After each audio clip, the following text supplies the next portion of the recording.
अगर आप एक जैसा सलाद खा खा के थक गए हैं तो आज की ये रेसिपी आपको ज़रूर पसंद आएगी। फ्रेश क्रीमी क्रंची बंद गोभी सैलड, एक बाइट और पूरा मूड फ्रेश।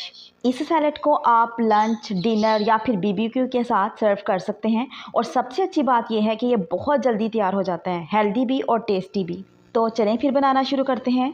तो इस मज़ेदार से सैलड के लिए मैंने लिए हैं 2 खीरे, एक छोटा सा फूल बंद गोभी का, पुदीने के चंद पत्ते और एक हरी मिर्च है और चुकंदर जो है ये ऑप्शनल है, ठीक है।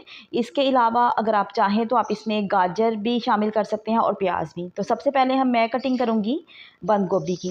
बंद गोभी को हमने बारीक लंबाई की शेप में बारीक सा काट लेना है। जितना बारीक आप काटेंगे उतना मज़ेदार ये सैलड बनेगा। सिर्फ एक सिंपल सा सैलड और फ़ायदे बेशुमार। बंद गोभी का ये मज़ेदार सलाद ना सिर्फ हेल्दी बल्कि डाइजेशन और वेट लॉस में भी मदद देता है। बंद गोभी में फ़ाइबर ज़्यादा होता है जो कब्ज़ के मरीज़ों के लिए बेस्ट है।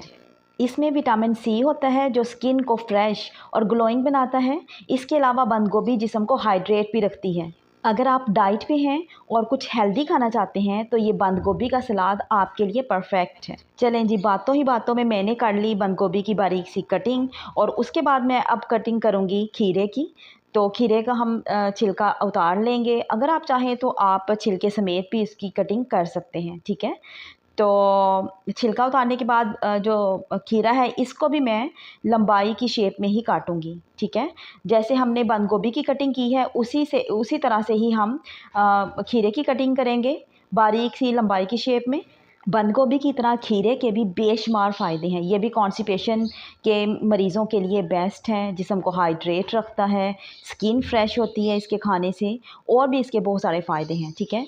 तो आप चाहें तो आप 1 खीरा डाल लें, 2 खीरे डाल लें, ये आपकी अपनी चॉइस है। इसके अलावा आप गाजर भी इसमें शामिल कर सकते हैं, प्याज उसको बारीक सा काट के वो भी इसमें शामिल कर सकते हैं। लेकिन मैंने इसमें, क्योंकि मैं सिर्फ ये स्पून के साथ खाऊंगी, किसी डिश के साथ यानी कि डिनर रोटी चावलों के साथ नहीं खा रही, तो इसमें मैं प्याज शामिल नहीं कर रही और मेरे पास घर में गाजर नहीं है तो मैं वो भी नहीं डालूँगी।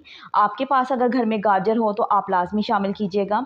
इसके साथ ही मैंने पुदीने के चंद पत्ते जो हैं उनको अच्छी तरह वॉश कर लिया था। वॉश करने के बाद उनकी कटिंग भी कर ली है और एक मैंने इसमें हरी मिर्च शामिल की थी।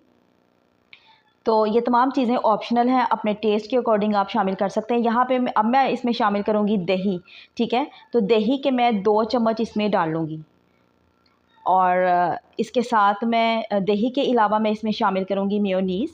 तो मेयोनीज़ की आप चाहें तो आप 2 चम्मच शामिल कर लें। मैं इसमें 1 बड़ा चम्मच शामिल करूँगी, ठीक है। ये क्रीमी सा सैलड बहुत टेस्टी लगता है, बहुत मज़ेदार सा बनता है। थोड़ी-सी मैं इसमें शामिल करूँगी काली मिर्चें और इसके अलावा मैं इसमें शामिल करूँगी चाट मसाला, ठीक है। और इसके अलावा थोड़ा-सा आप नमक इसमें शामिल कर सकते हैं। चाहें तो आप थोड़ी-सी शुगर डाल लीजिएगा। ये मैं इसमें शुगर डाल रही हूँ, आप चाहें तो आप शहद भी इसमें डाल सकती हैं, ठीक है।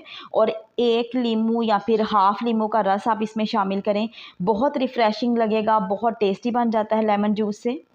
अब हम इन तमाम चीज़ों को अच्छे तरीके से मिक्स कर लेंगे और आप इसे थोड़ी देर के लिए फ्रिज में रखें तो ये ठंडा हो जाएगा। तो ठंडा होने के बाद ये और भी ज़्यादा टेस्टी हो जाता है। तो ये फ्रेश, क्रीमी, क्रंची, हेल्दी आप सैलेड बनाएं, सबको बहुत पसंद आएगा। इसके साथ ही मैंने एक चुकंदर लिया था और उसको भी मैंने राउंड शेप में काट लिया था। तो आज की ये रेसिपी आपको कैसी लगी कमेंट बॉक्स में लाजमी बताइएगा। Thanks for watching this video.